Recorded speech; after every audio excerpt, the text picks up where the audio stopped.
everybody. Welcome to Day One, Breakfast with Bob from beautiful Oceanside. My name is Bob Babbitt, brought to you by HOKA, Master Spas, deboer wetsuits, Quintana Roo, and of course, our Challenged Athletes Foundation. We're in the midst of sending out $5 million in grants to athletes in all 50 states and all over the world. Our next guest is someone who certainly knows about overcoming obstacles. Mr. David Whelan joins us. So, David, talk a little bit, first of all, what happened. Was back in 2012?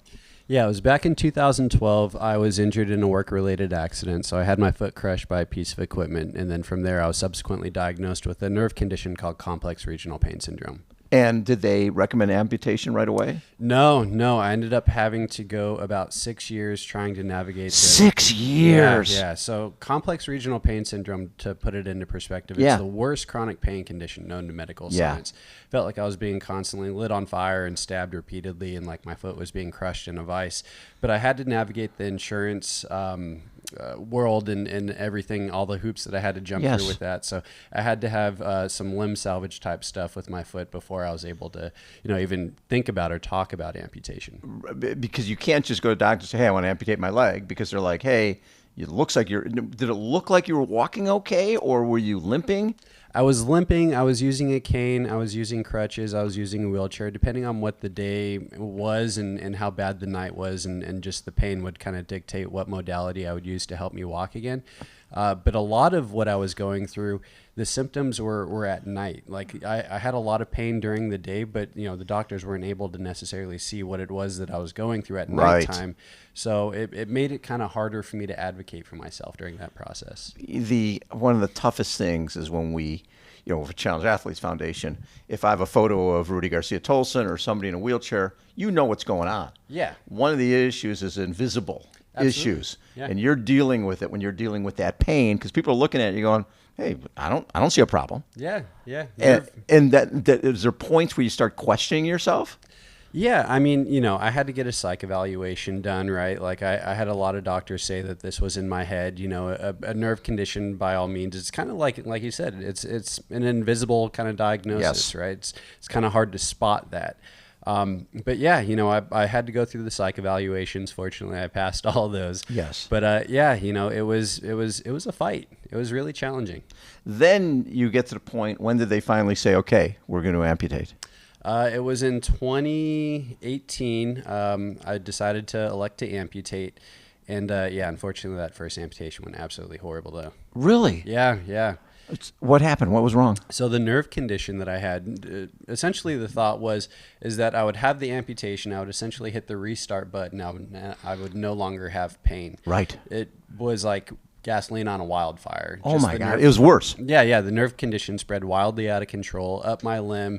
Went into parts of my stomach, my forearm, my bicep, and just kind of spun wildly out of control from there. And the problem is, you can take all the medication you want. It doesn't. All that does is numb things, maybe. Yeah, I mean, the medication didn't do a whole heck of a lot. Like, right. The pain was still there. It kind of, it took me out of the mindset and the thought process of like focusing on it to where, I could just focus on kind of being numb type of thing. Right. But it definitely didn't solve or help any issues. So, and it's funny too, because a lot of times the idea is, okay, I'm dealing with all this pain. As soon as this leg is out of here, I'm going to be fine. Yeah. I was given a 99% chance of being completely pain-free if I amputated. So, I had it on my mind that I was going to run again. I was going to walk again. I was going to do X, Y, and Z. Were you into all that stuff beforehand? Before all this started in 2012? Were you a runner, triathlete, any of that? I mean, I was training to go to school to be a paramedic firefighter, so that was my you were dream, fit then, right? Yeah. So like, I was going to the gym, I was doing all that, but I'd never ran a 5K, never ran a 10K. Like this whole world of endurance sports is completely new to me. So then after the operation, and did something go wrong with the operation, or they really at this point they still don't know? No, nothing necessarily went wrong. It was just how my nerve condition responded to the amputation. So. Did they have to do another amputation? Yeah, I went about almost 2 years. Oh my God, 2 years? Yeah, 2 years being in a massive amount of pain. Doctors starting. No sleeping. That's the thing that I don't think people get. Yeah. It's the daytime is one thing, but when you don't sleep, you're not right. Yeah. Your body naturally swells at night, right? Yes. So my body felt everything. I could feel, a storm coming. You could often talk to people that have metal in their bodies that say, I could feel a low barometric pressure storm coming kind of thing. My body became the most accurate gauge possible of everything that was coming, and I felt everything. So yeah, trying to sleep at night was very, very challenging. I would jerk violently in pain and just more often than not be in tears. And yeah, that lasted almost 7 years. 7 years. Yeah. And then what finally cured it? Yeah, I was able to see a doctor in Oklahoma who mainly dealt with people that were injured in the military. Right. So I heard about him. I ended up flying out to him and seeing him. He said that I had the worst chronic pain condition that he had ever seen, and that he needed to treat me like somebody that had just stepped on an IED. So he had to completely rebuild the distal end of my residual limb and do a procedure called targeted muscle reinnervation, or TMR, right, where it's essentially detaching my nerves up above where they thought it was injured at, and then rerouting the nerves and stuffing it into the nearest muscle. And then from there, it bypasses pain receptors and creates new neural pathways in my brain. What I hear from a lot of amputees and actually people who have hip replacement and knee replacement is you don't realize how much pain you're in until it's gone. Yeah. Right? Did that happen after this surgery, or was it still a process? It was, having to navigate that surgery, I was told that it was going to be one of the hardest re-amputations that you could possibly go through. And I had it during COVID too. So I had it in 2020, March of 2020. I had to navigate all of that by myself. So all my physical therapy offices were closed, right? That's LA right. shut down March 18th. Yeah. I had my surgery March 12th. So I had to teach myself how to walk again. I had to do all my desensitization by myself. I had to do all my own physical therapy. So yeah, navigating that pain for about the first 3 or 4 months, it was painful. It was really, really, really challenging. When did you see a bright light? When did you get to the point where you felt, okay, I think I can? Because you can't even think about working out or doing other stuff. You're just trying to get through the day. It was survival. It was absolutely survival. But yeah, after about the 3rd or 4th month into that, second surgery in 2020, I started noticing that I wasn't jerking violently in pain at night. And my fiance, then girlfriend at the time, touched my leg and I didn't jerk. And I was like, holy crap, this is, something is happening here. And it was something that I was fighting for. And, the pain just started diminishing from there. And now that the pain's diminishing, you can start thinking about, okay, what stuff can I do? When did triathlon become part of your life? I ran into a triathlon community while I was living in Long Beach, the Bayshore Triathlon Club. Yeah. Great club. Yeah, Tina Weidenkeller, who I think you may know. Yeah. So I ran into them at a local gym in Long Beach. And I amputated my foot for the dream of running again. I ran again, and it's like, I constantly want to push myself. I want to progress, right? So what's the next hardest thing I could do? Well, naturally, triathlon, sure. right? So I decided to get into triathlon, and just like it does for many people, spun wildly out of control and doing beautiful stuff like this now. We chatted last year here, and you ended up with food poisoning, you think, on race day? Yeah, so I commonly have low ferritin levels. So I had shellfish, it's high in iron, and it helps me kind of rebuild my ferritin levels before a race. So yeah, I had shellfish, and I was in the hospital hooked up to an IV literally the day before the race. No way. Yeah, doctors were like, I don't think that you should do this race. It's like, I'm doing the race, man. Yeah. And so you did the race. I did the race. I had a couple challenges while I was on the race. Having shellfish, I put my face right into the water, and I was like, with other shellfish. The first thing I tasted was shellfish, and I was like, just don't throw up. Just fight through it. And then I got on the bike, and I'm climbing the first hill, and I noticed that I couldn't change gears out of my big chainring. And I was like, I got hills to climb going through Camp Pendleton. No way. You climbed Pendleton with just your big sprocket? Yeah. Oh, my God. So Iron Will just came out with a new episode, which I'm featured on, and it shows me climbing the hill on going that, about a mile an hour? Yeah. Oh, doing the paperboy, going up there? Cranking away, going absolutely nowhere fast.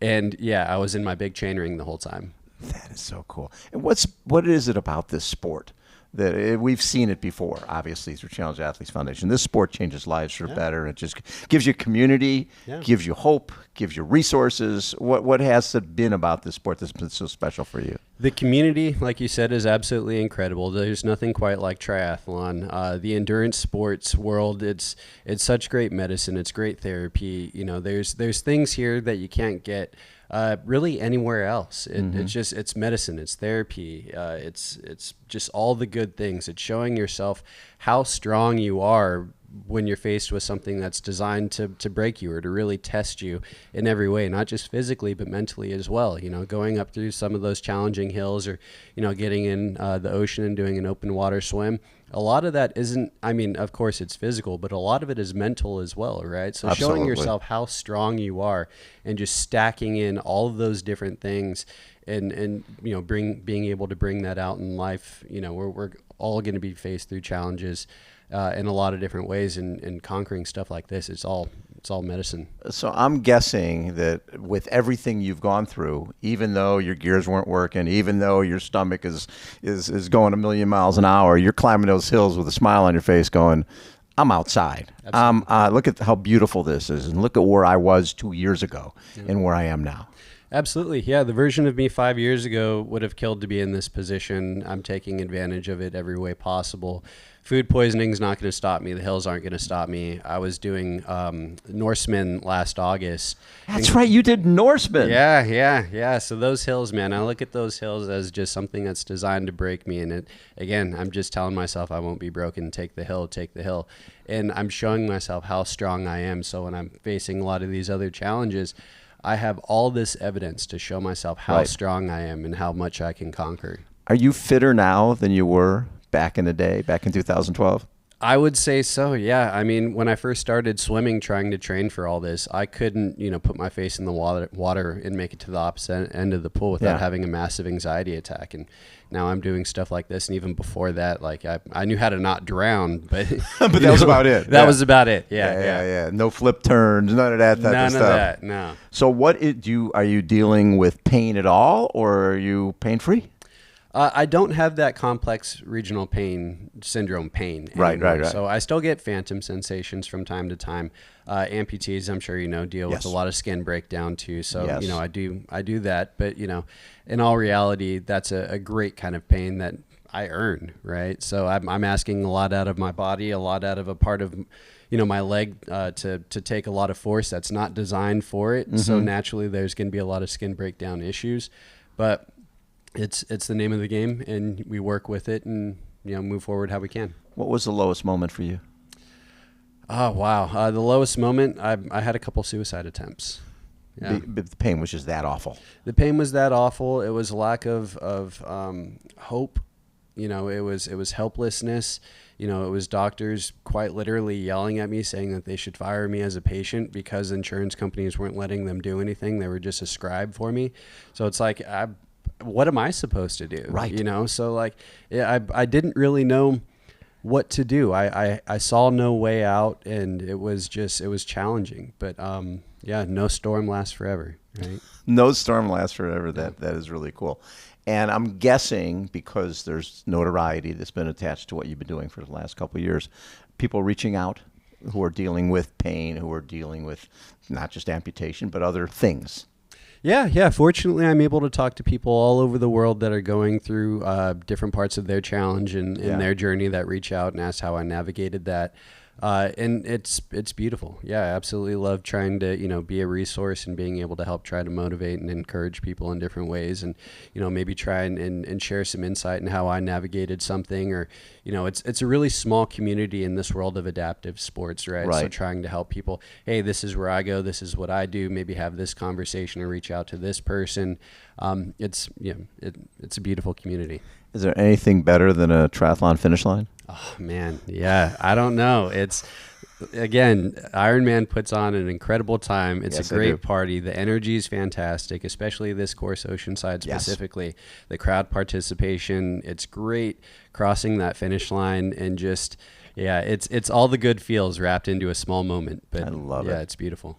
David, it's great to have you part of the triathlon community, and you're a great spokesperson for any athletes out there who are struggling with whatever. It doesn't matter.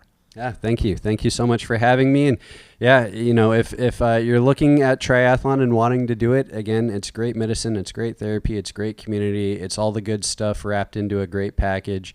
Yeah, it's beautiful. So after, like you said, 2 suicide attempts, when you were unsuccessful, were you bummed? No, yeah. After my last suicide attempt, And what'd you do? I tried to overdose.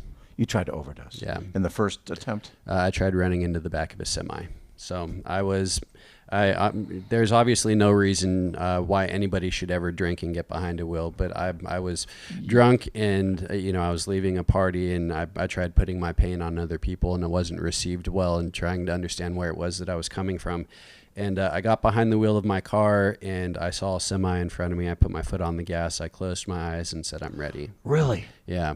So, and what happened? The curb on the side of the road ended up guiding me, and then the semi turned onto a freeway. So you missed a semi. I missed the semi. You missed a semi. Yeah, I missed a semi, right? So like that was the universe working for me and saying, Telling hey, me, yeah. If you're missing a semi, something's telling me I should be here for a while longer. Absolutely. It's hard to miss a semi. It's hard to miss a semi, man. That is unbelievable. You miss a semi. And the semi guy probably has no idea that you were trying to hit him. Yeah. Wow. So, and I'm glad that didn't happen. I mean, it's trying to put that pain on somebody else and have them own that that would have been a lot. So well, I'm so glad you were unsuccessful. I'm glad you're a crappy driver. Yeah, right. So, but yeah, the second suicide attempt, man, I woke up and the first thing that I said was thank you.